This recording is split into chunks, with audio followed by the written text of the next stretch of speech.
তো interactive research গ্রুপের পক্ষ থেকে সবাইকে স্বাগতম। আজকে আমি স্টিপেন্ডিয়াম হাঙ্গেরি কাম স্কলারশিপ নিয়ে আলোচনা করব।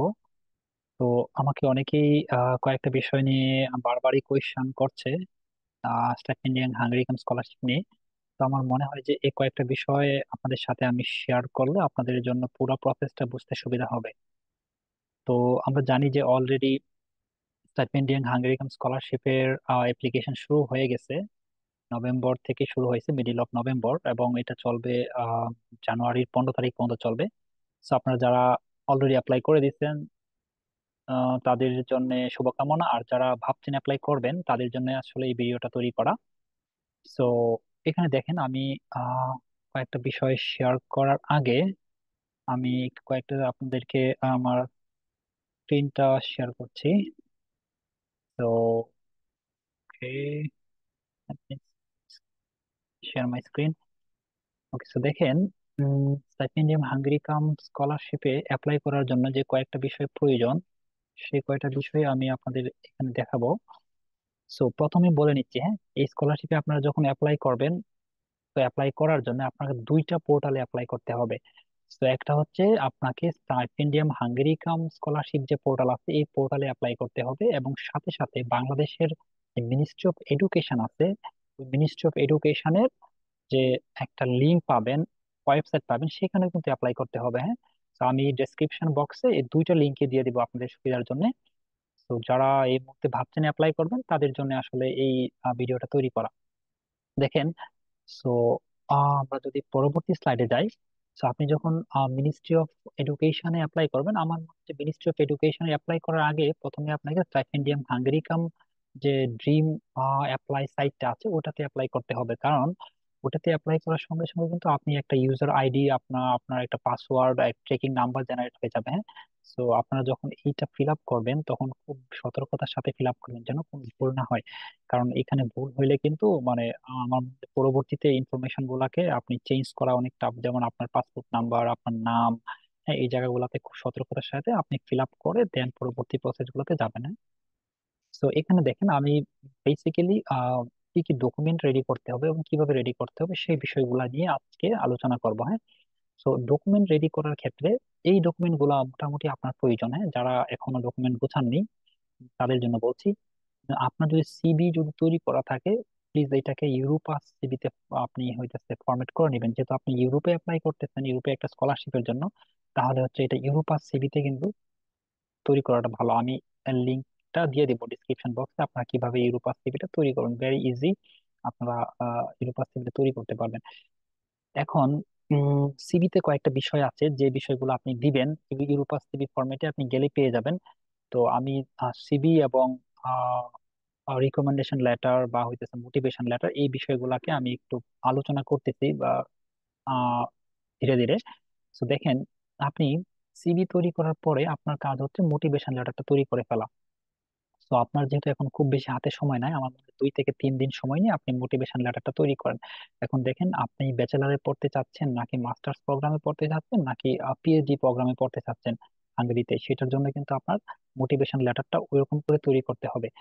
সো মোটিভেশনটা কিন্তু আপনার নিজের, এটা কিন্তু মনে হয় যে খুব বেশি আপনি কয়েকটা দেখতে পারেন, স্যাম্পল দেখতে পারেন, বাট আপনি কেন করতে চাচ্ছেন এটা কিন্তু আপনার, আপনার স্টোরি টেলিংটা আপনি কিভাবে করবেন সেটা কিন্তু অন্য জনের মতো হবে না। হ্যাঁ, অন্য জনের থেকে কিন্তু অনেকটা ডিফারেন্ট হবে আপনি কেন করতে চাচ্ছেন।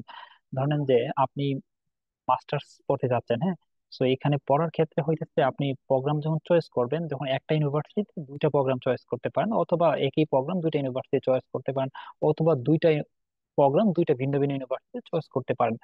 তো আমার মনে হয় মোটিভেশন লেটারটাও তখন আপনার প্রোগ্রাম যদি ভিন্ন হয়, ধরেন আপনি একটা প্রোগ্রামে চাচ্ছেন ফিনান্সে অ্যাপ্লাই করতে, আর একটা প্রোগ্রামে চাচ্ছেন যে আপনি ম্যানেজমেন্টে বা হচ্ছে আপনি সাপ্লাই চেইন ম্যানেজমেন্টে অ্যাপ্লাই করতে। হ্যাঁ, তো আপনি যখন ফিনান্সে অ্যাপ্লাই করবেন আপনার মোটিভেশনটা একরকম হবে, আপনি আপনার পাস্ট ব্যাকগ্রাউন্ডের সঙ্গে মিলাবেন।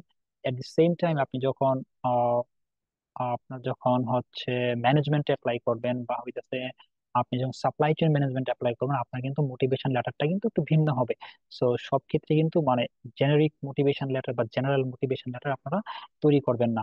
হ্যাঁ, আপনার সাবজেক্ট অনুযায়ী বা প্রোগ্রাম অনুযায়ী কিন্তু মোটিভেশন লেটারটা কিন্তু ভিন্ন হবে। আরেকটা বিষয় হচ্ছে এখানে ল্যাঙ্গুয়েজ প্রফিসিয়েন্সি সার্টিফিকেট, এটা অনেক ইম্পর্টেন্ট একটা বিষয়। তো যারা আইএলটিএস দিয়েছেন বা টোফেল দিয়েছেন সেই সার্টিফিকেটটা কিন্তু আপনি অ্যাড করে দিবেন আপনার অ্যাপ্লাই করার সময়। আর অনেকেই আমাকে কোয়েশ্চেন করতেছে বা বলতেছে যে আমাদের মিডিয়াম অফ ইনস্ট্রাকশন বা আমরা বাংলাদেশে যারা বিভিন্ন বিশ্ববিদ্যালয়ে পড়াশোনা করি বা করেছি, তো তারা ইংলিশ মিডিয়ামে পড়ি, ওইটা দিয়েও কি অ্যাপ্লাই করতে পারবো কিনা। হ্যাঁ, তো আমার মনে হয় যে আপনার যদি এই মুহূর্তে আইএলটিএস কোডটা হাতে না থাকে, তখন অল্টারনেটিভলি তো কিছু করতে হবে যদি অ্যাপ্লাই করতে চান। তখন কিন্তু আপনি এই এমওআই বা মিডিয়াম ইনস্ট্রাকশনটা দিয়েও কিন্তু অ্যাপ্লাই করতে পারেন, হ্যাঁ, মিনিস্ট্রিতে। তো এই ক্ষেত্রে আসলে বলা যাচ্ছে না যে কতটুকু সম্ভাবনা আছে এমওআই দিয়ে অ্যাপ্লাই করলে যে আপনি স্কলারশিপ পাবো কিনা, বা এট দি ভেরি টাইম মিনিস্ট্রির নমিনেশনটা পাবো কিনা। এটা কিন্তু পুরোপুরি মিনিস্ট্রির উপর ডিপেন্ড করে, হ্যাঁ। বা আপনি পিএইচডি তে অ্যাপ্লাই করতে চাচ্ছেন না ব্যাচেলরে মাস্টার্স অ্যাপ্লাই করতে চাচ্ছেন, সেখানে কিন্তু ডিপেন্ড করে যে এমওআই দিয়েও আমি জানি অনেকেই আম, বিভিন্ন প্রোগ্রামে আসে এমওআই দিয়ে, হ্যাঁ, আসছে প্রথম কয়েকটা ব্যাচে আসছে। তো এখন আসবে কিনা বা আগামী বছর আসতে আসতে পারবে কিনা এমওআই, এটা ডিপেন্ড করে টোটালি মিনিস্ট্রির উপর, হ্যাঁ। তো আরেকটা বিষয় হচ্ছে এখানে ইম্পর্টেন্ট, সেটা হচ্ছে লেটার অফ রিকমেন্ডেশন। হ্যাঁ, দেখেন, লেটার অফ রিকমেন্ডেশনটা হচ্ছে কি আপনি আপনার যে বিশ্ববিদ্যালয়ে পড়াশোনা করছেন বা আপনি আগে কোথায় পড়াশোনা করছেন, হ্যাঁ, আপনি যদি কলেজে পড়ে থাকেন তাহলে কিন্তু আপনি কলেজের স্টাফদের কাছ থেকে, আপনি যেমন যারা ব্যাচেলরে অ্যাপ্লাই করবে অবশ্যই তারা কলেজে পড়ছে বা কোনো বিশ্ববিদ্যালয়ে ফার্স্ট ইয়ারে ভর্তি হইতে পারে, থাকতে পারে। তখন কিন্তু ওখানে আপনার কলেজের স্যার বা যদি বিশ্ববিদ্যালয়ে পড়ে থাকেন ফার্স্ট ইয়ার বা ফার্স্ট সেমিস্টার, সেখানে ওই স্যারদের কাছ থেকে কিন্তু রিকমেন্ডেশন লেটারটা আনতে পারেন। আর রিকমেন্ডেশন লেটারটা আমার মনে হয় যে আপনি জেনেরিক না করে আপনি এই স্কলারশিপের জন্য, হ্যাঁ, স্পেসিফিক একটা রিকমেন্ডেশন নিবেন যে এই এত, জাস্ট লাইক মিডিয়াম হাঙ্গেরি স্কলারশিপে আপনি অ্যাপ্লাই করতে যাচ্ছেন। সো এবং বিশ্ববিদ্যালয়ের নামটা উল্লেখ করে নিবেন, হ্যাঁ। দুইটা বিশ্ববিদ্যালয়ে অ্যাপ্লাই করলে দুইটা বিশ্ববিদ্যালয়ের জন্য আলাদা রিকমেন্ডেশনটা আমি যেটা প্রিফার করি, আমি এটা এরকম করছিলাম। তো যে কয়টা প্রোগ্রামে অ্যাপ্লাই করতে চাইছি, যে কয়টা বিশ্ববিদ্যালয় স্যারদের কাছ থেকে ওরকম করে আলাদা আলাদা রিকমেন্ডেশন লেটার নিয়েছি, হ্যাঁ। আরেকটা বিষয় হচ্ছে পিএইচডি যারা অ্যাপ্লাই করবেন তাদের জন্য বলছি, তারা হইতেছে অ্যাকসেপ্টেন্স লেটার ফ্রম সুপারভাইজার, হ্যাঁ। তো আপনারা যারা পিএইচডি তে অ্যাপ্লাই করবেন তারা কিন্তু অবশ্যই অ্যাকসেপ্টেন্স লেটার নিতে হবে সুপারভাইজারের কাছ থেকে, এটাকে অনেক সময় সাপোর্ট লেটারও বলা হয়, হ্যাঁ। তো দেখেন, অ্যাকসেপ্টেন্স লেটার বা সাপোর্ট লেটারের ক্ষেত্রে যে বিষয়টা প্রয়োজন সেটা হচ্ছে, আমার আগের একটা ভিডিও আছে, এটা যদি আপনারা দেখেন তাহলে বুঝতে পারবেন যে কিভাবে সুপারভাইজার সার্চ করতে হয়, হ্যাঁ। সুপারভাইজার সার্চের বিষয়টা কিন্তু আমি বলে দিয়েছি অলরেডি, যারা অ্যাপ্লাই করেছেন তাদের জন্য শুভকামনা। আর যারা এখনো করেন নাই, আমার মনে হয় সময় একবারে চলে যায় নাই, আপনারা কিন্তু অ্যাপ্লাই করতে পারেন, হ্যাঁ। সাপোর্ট লেটারের জন্য আমার মনে হচ্ছে এখনই অ্যাপ্লাই করার মানে একবারে হাই টাইম, বেশি দেরি করেন না। যেহেতু আজকে কয় তারিখ, আজকে হচ্ছে 25 তারিখ, অলমোস্ট 26 তারিখ হয়ে যাচ্ছে। সো সাপোর্ট লেটারের জন্য আপনারা এখনই অ্যাপ্লাই করা শুরু করে দেন। তো এখানে যে কয়েকটা বিষয় আমি হাইলাইটস করব, সেটার ভিতরে হচ্ছে সিভিটা। সিভিটা কিন্তু আপনি আপনার যে কোয়ালিফিকেশন আছে সেই বিষয়ে, যেমন এডুকেশনাল কোয়ালিফিকেশন, আপনাদের পাস্ট এক্সপিরিয়েন্স আছে কিনা, জবের এক্সপিরিয়েন্স, তারপর হচ্ছে আপনার সবগুলা বিষয় কিন্তু সিভিতে আসবে, হ্যাঁ। আর্টিকেলস পাবলিকেশন আছে কিনা সেই বিষয়গুলো আসবে। এখন আমি আর একটা বিষয় খেয়াল করছি যে সিভি এবং মোটিভেশন লেটার দুইটাকে কিন্তু আপনি এক করবেন না, হ্যাঁ। দেখা গেছে যে আপনি মোটিভেশন লেটারটা হয় কি আপনার এই কোর্সে বা এই সাবজেক্টে বা এই প্রোগ্রামে পড়ার যে মোটিভেশনটা সেটা, হ্যাঁ, সিবির কিছু বিষয় হয়তো বা রিফ্লেক্ট পাবে মোটিভেশনে, কিন্তু সিবি এবং মোটিভেশন লেটার দুইটা কিন্তু এক হবে না, হ্যাঁ। আমি প্রিভিয়াস কিছু মোটিভেশন দেখছি অনেকেরই দুটাকে এক করে ফেলছে, হ্যাঁ। তো আমার মনে হয় এই দুটা এক করবেন না, দুটাই আলাদা থাকবে। এবং কিছু কিছু বিষয় আপনার আসতে পারে, যেমন আপনি যখন বলতেছেন যে আপনি ফাইন্যান্সে কেন পড়তে চাচ্ছেন, হ্যাঁ, তো আপনি কিন্তু এখানে বলতে পারেন যে আপনি ব্যাচেলর বা মাস্টার্সে পড়ার সময় ফাইন্যান্সের কোন বিষয়টা আপনার অনেক অনেক ভালো ভালো লাগছে, হ্যাঁ। তো ফিউচারে কি করতে চান আপনি ফিনান্সে পড়ে বা সাপ্লাই চেইনে পড়ে, তো এই বিষয়গুলোকে কিন্তু আপনি মোটিভেশনে হাইলাইট করতে পারেন। এট দি সেম টাইম আপনি কেন এই বিশ্ববিদ্যালয়ে পড়তে যাচ্ছেন, হাঙ্গেরিতে কেন পড়তে যাচ্ছেন, হাঙ্গেরির এই স্পেসিফিক বিশ্ববিদ্যালয়ে কেন যাচ্ছেন, এবং এই প্রোগ্রামে পড়তে চাচ্ছেন কেন, এই বিষয়গুলো কিন্তু মোটিভেশনে আপনাকে হাইলাইট করতে হবে। আমার মনে হয় স্টাইপেন্ডিয়াম হাঙ্গেরি ওয়েবসাইটের এখানে মোটিভেশন লেটার লেখার কিছু নিয়ম দেওয়া আছে, কোন কোন পয়েন্ট গুলো টাচ করতে হবে, হ্যাঁ। আমার সবচেয়ে বেশি ইম্পর্টেন্ট যেটা মনে হচ্ছে, আপনি একটা আহ, এখন এই ড্রিম অ্যাপ্লাইয়ে একটা আপনার আইডি পাসওয়ার্ড দিয়ে একটা অ্যাপ্লিকেশন পোর্টালে আপনার অ্যাকাউন্ট খুলে ফেলেন। সো অ্যাকাউন্ট খুলে ফেলার পরে আপনি আস্তে আস্তে এটাকে ফিল আপ করেন, বিকজ এটা এত বড় একটা প্রসিডিউর, আপনি একদিনে বা 2 দিনে কিন্তু ফিল আপ করলে আপনার অনেক জায়গায় ভুল হয়ে যাবে, হ্যাঁ। মনে হয় সেভ করে রাখতে পারেন। তো এটা আস্তে আস্তে ফিল আপ করেন, ফিল আপ করে করে লাস্টের দিয়ে কিন্তু অনেক বেশি নেটওয়ার্কে অনেক চাপ পড়ে যাবে বা অনেক বেশি প্রবলেম তৈরি হবে। তো আমার মনে হয় যে 15 তারিখ লাস্ট ডেট, তো তো আপনারা 10 তারিখের ভিতরে চেষ্টা করেন সাবমিট করে দিতে, হ্যাঁ। তো সাবমিট করে দেওয়ার প্রথম বিষয়টা হচ্ছে আপনাকে কিন্তু হ্যাঁ স্টাইপেন্ডিয়াম হাঙ্গেরি কামে পোর্টালে সাবমিট করতে হবে, হ্যাঁ। সাবমিট করার পরে আপনি যে কাগজগুলাকে এখানে আপলোড করবেন, সবগুলো কাগজে কিন্তু মিনিস্ট্রিতে আবার সাবমিট করতে হবে, হ্যাঁ, পেপার পেপার হিসেবে সাবমিট করতে হবে। এট দ্য সেম টাইম আপনি এখানে সাবমিট করার পরে যে আহ, একটা আবেদনপত্র পাবেন, হ্যাঁ। একটা একটা ফর্ম তৈরি হবে, অটোমেটিক জেনারেটেড ফর্ম তৈরি হবে, এখানে একটা সাইন করে মিনিস্ট্রিতে সব ডকুমেন্ট গুলা সত্যায়িত ফটোকপি, হ্যাঁ।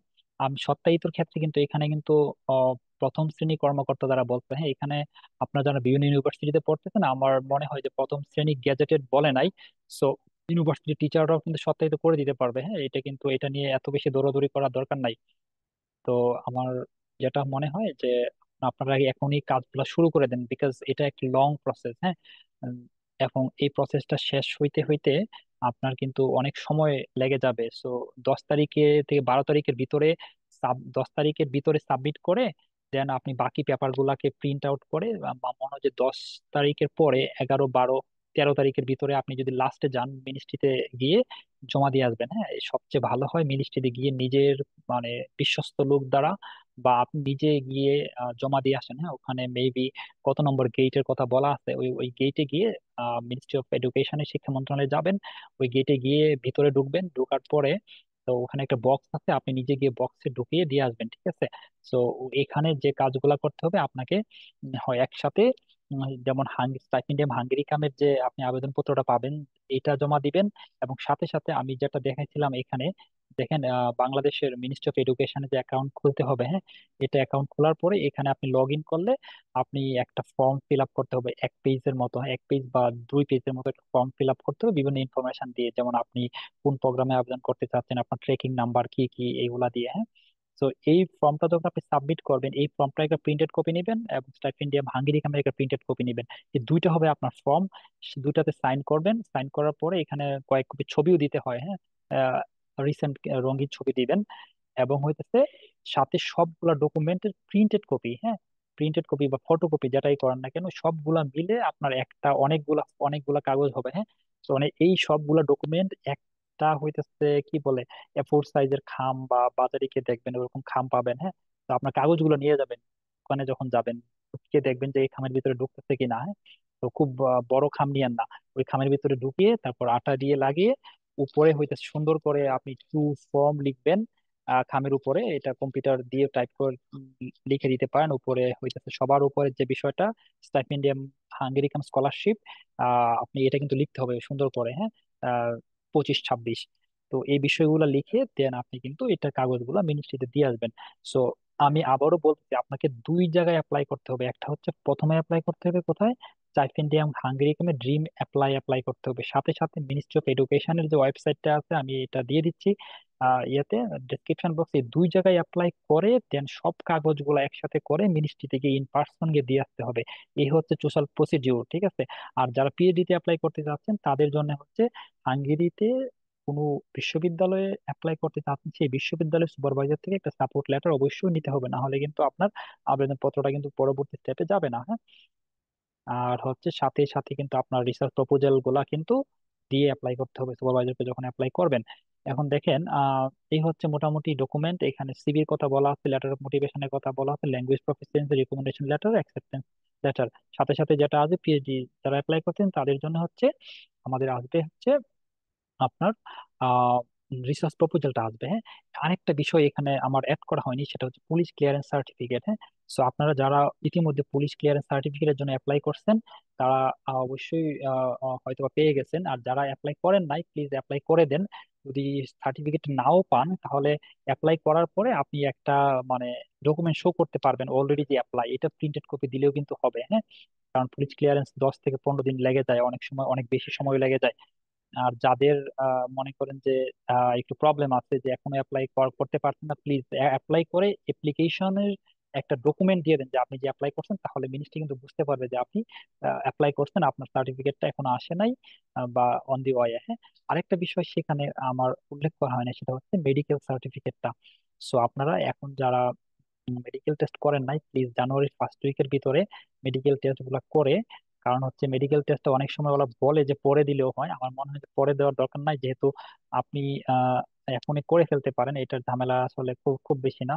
আমার মনে হয় যে 2,500 টাকা নিবে। হ্যাঁ, তো আপনি আরো স্কলারশিপ, যেমন চাইনিজ গভর্নমেন্ট স্কলারশিপ, ওখানে কিন্তু মেডিকেল টেস্ট গুলো চায়। হ্যাঁ, ইভেন আমি যেভাবে আসছিলাম এই মেডিকেল রিপোর্ট গুলো দিয়ে কিন্তু আমার আলাদা করে মেডিকেল রিপোর্ট তৈরি করা লাগে নাই, কারণ ওরা কিন্তু মার্চ এপ্রিলের দিকে আপনাকে আলাদা করে আরেকটা মেডিকেল রিপোর্ট ম্যান্ডেটরি জমা দিতে বলবে। তো আপনার যদি এই রিপোর্টটা থাকে তাহলে এইটা কিন্তু আপনি পরবর্তীতে জমা দিতে পারেন। ঠিক আছে, এখন আমরা দেখি যে কিছু এটা হচ্ছে একটা ওয়েবসাইট, আমি এটা লিংক দিয়ে দিব। দেখেন ডেডলাইনের কথা বলা আছে, ঠিক আছে, টাইম লাইনের কথা এখানে বলা আছে, খুব ইম্পর্টেন্টলি এগুলো দেখবেন। জানুয়ারি 15 তারিখ হচ্ছে এখানে বলা আছে যে অ্যাপ্লিকেশনের লাস্ট ডেট, আপনাকে এটা মেনটেন করতে হবে। আরেকটা বিষয় বলা আছে যে জানুয়ারির 15 তারিখের পরে থেকে ফেব্রুয়ারির হয়তো সিলেকশন প্রসিডিওর, হ্যাঁ মনে হয় যে ফেব্রুয়ারির আহ, শেষের দিকে অনেক সময় পেয়ে যাবেন ইয়েটা, আপনার যে মিনিস্ট্রি কর্তৃক মনোনীত হয়েছেন কিনা এই বিষয়টা আপনারা পেয়ে যাবেন। এবং ফাইনালি আপনার হাঙ্গেরিতে আসার পিরিয়ড শুরু হবে হচ্ছে সেপ্টেম্বর 2025। হ্যাঁ, দেখেন এটা কিন্তু মানে এক লম্বা একটা প্রক্রিয়া, আপনি ডিসেম্বর জানুয়ারিতে অ্যাপ্লাই করতেছেন, সো মার্চে হয়তো বা রেজাল্ট পাবেন। হ্যাঁ, তো মার্চের পরে রেজাল্ট, রেজাল্ট বলতে কি মিনিস্ট্রি সিলেকশনটা পাবেন, এইটা পাওয়ার পরে দেন ইউনিভার্সিটিতে আপনার ভাইবা হবে, আপনার এখানে ইন্টারভিউ হবে, রিটেন টেস্ট হবে, যেগুলো হয় সবগুলো হওয়ার পরে কিন্তু ফাইনালি আপনার রেজাল্টটা পেয়ে যাবেন হয়তো বা জুনের দিকে বা হচ্ছে জুলাইয়ের দিকে। হ্যাঁ, সো দেন আপনি আগস্টে ভিসার জন্য অ্যাপ্লাই করবেন, ভিসা পাইলেন সেপ্টেম্বরে হয়তো ফার্স্ট উইকে আপনি আসতে পারবেন। হ্যাঁ, তো এত বড় একটা লম্বা প্রসেস আপনাকে কিন্তু পাড়ি দিয়ে আসতে হবে যারা দেশের বাইরে পড়তে চান, স্পেশালি হাঙ্গেরির এই স্কলারশিপটার মাধ্যমে আসতে চান। হ্যাঁ, সো এই হচ্ছে মোটামুটি আমাদের এট এ গ্ল্যান্স অ্যাপ্লাই করার প্রসিডিউর। এখন আপনার যদি কোনো কোয়েশ্চেন থাকে আমাকে এখানে কোয়েশ্চেন করতে পারেন কমেন্ট বক্সে, আমি একটু চেষ্টা করব যে কোয়েশ্চেন গুলো আনসার করার জন্য। হ্যাঁ, ঠিক আছে, তো আজকে এই পর্যন্তই, আর আপনাদের জন্য অনেক অনেক শুভকামনা। যদি কোনো কোয়েশ্চেন থাকে কমেন্ট বক্সে জানান, আর হচ্ছে আমাদের সঙ্গেই থাকুন, পরবর্তীতে অন্য কোনো স্কলারশিপ নিয়ে হয়তো আমরা আরো কোনো ভিডিও নিয়ে আপনাদের সামনে হাজির হব। সবাই ভালো থাকবেন, শুভরাত্রি।